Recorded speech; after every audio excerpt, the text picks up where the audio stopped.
러시아 사람들의 삶의 일부가 된 다차. 안녕하십니까? 이것이 진짜 러시아다 에따라시아입니다. 지난번 영상에서 러시아 여름에 대해 소개해드린 적이 있었는데요. 댓글 중에 러시아 다차 문화에 대해 더 자세히 알고 싶으시다는 의견이 있었습니다. 마침 블라디보스토크에서 근무하고 있는 후배가 다차에 대해 잘 정리해준 글을 공유해줘서 이 글로 영상을 만들어 보았습니다. 영상에 도움을 준 후배에게 감사 인사를 드립니다. 다차는 우리말로 별장이라고 옮기는 것이 가장 쉬울지 모르겠습니다. 교외에 위치하고 있고 그 용도가 주로 여름에 휴가를 즐기는 것이기 때문입니다.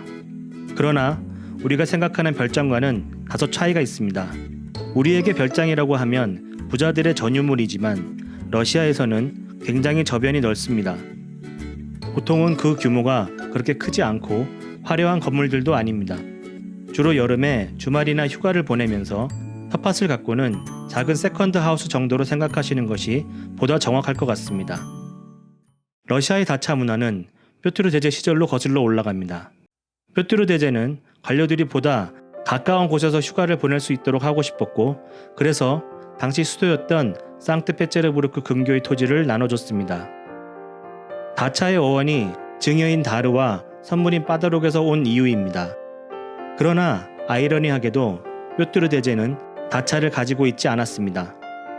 러시아 왕실의 첫 다차는 뾰트르 제제 시절에서 100년이 흘러 황제 니콜라이 1세의 부인이 19세기 초에 지은 3층 저택이었습니다. 19세기 다차는 사교 모임의 장으로 활용되었습니다.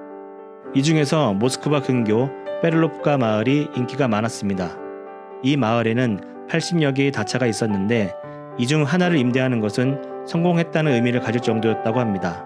베를롭가 마을 다차를 받으려면 예약을 하고 대기를 해야 했을 정도였는데 대기 기간이 보통 3년 정도였다고 합니다.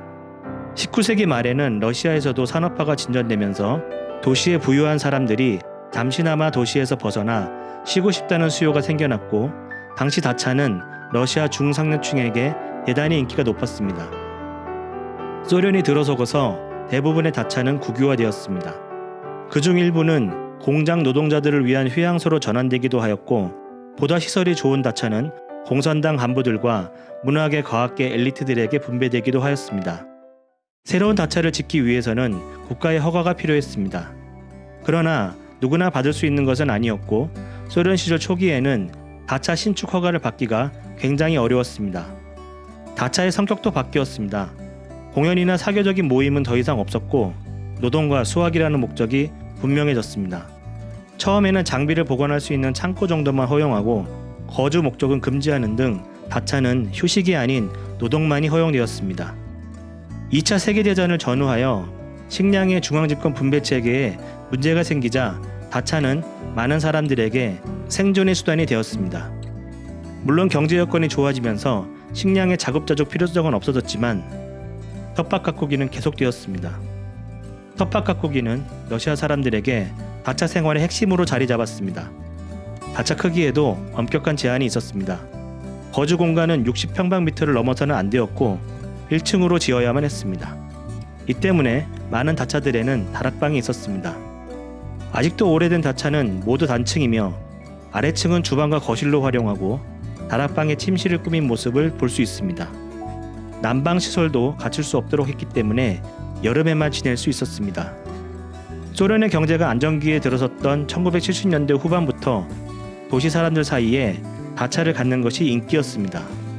1980년대 규제가 완화된 것도 다차 붐의 원인이었습니다. 도시에 거주하는 가정의 3분의 1이 다차를 갖게 되었다고 합니다. 규제 완화로 일부 다차는 대형 주택의 형태로 바뀌기도 하였고, 다차의 목적도 노동과 수확에서 점차 휴식으로 바뀌어 갔습니다. 이 즈음부터 우리가 알고 있는 러시아 스타일의 모습을 갖추게 되었다고 할 수 있습니다. 당시 소련 국민들은 다차를 꾸미기 위해 별도의 가구를 갖출 경제적 여유가 없었기 때문에 집에서 더 이상 사용하지 않는 가구나 식기, 의상을 가져다 놓았습니다. 이 때문에 러시아 다차 특유의 도시적이면서도 촌스러운 이중적인 느낌을 띠게 되었습니다. 일반 국민들의 다차와 동시에 소위 노멘클라뚜라라는 엘리트층의 다차도 번성했습니다. 유명 예술가, 작가, 과학자들은 그림 같은 곳에 우리가 생각하는 별장을 짓기도 했습니다.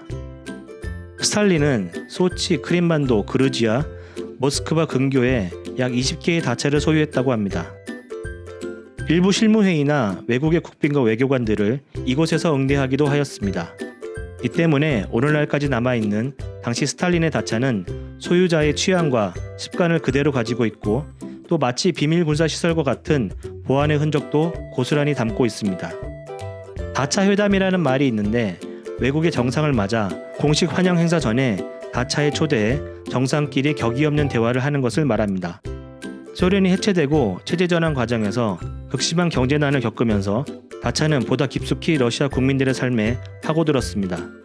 먹을 것이 부족했고 러시아 국민들은 다차의 텃밭에서 키운 감자와 채소로 배를 채웠습니다. 남은 작물들은 염장하여 긴 겨울을 지냈습니다.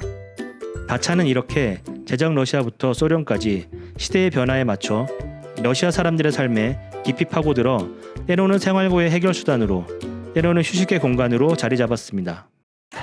오늘날 여전히 러시아 사람들은 다차에서 휴가를 보내는 것을 좋아합니다. 이제는 활동에 제한도 없고 원하는 규모의 토지를 매입하여 원하는 건물을 마음껏 지을 수 있습니다.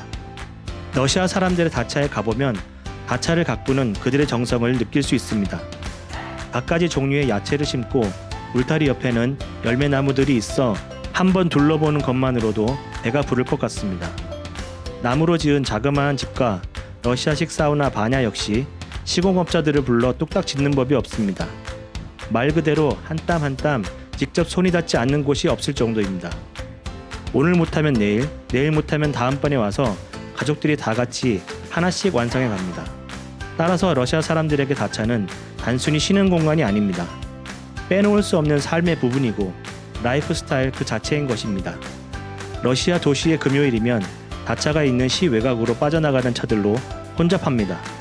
값비싼 벤츠여도 연륜이 묻어나는 라다여도 상관없습니다. 호화로운 캠핑 장비가 아닌 자신들의 다차를 꾸미기 위한 자재와 연장을 싣고 휴식을 떠나는 러시아 사람들의 마음은 모두 같기 때문입니다. 그럼 진짜 러시아를 알고 싶으시면 구독, 영상이 마음에 드셨다면 좋아요를 부탁드립니다. 이상 에따라시아였습니다.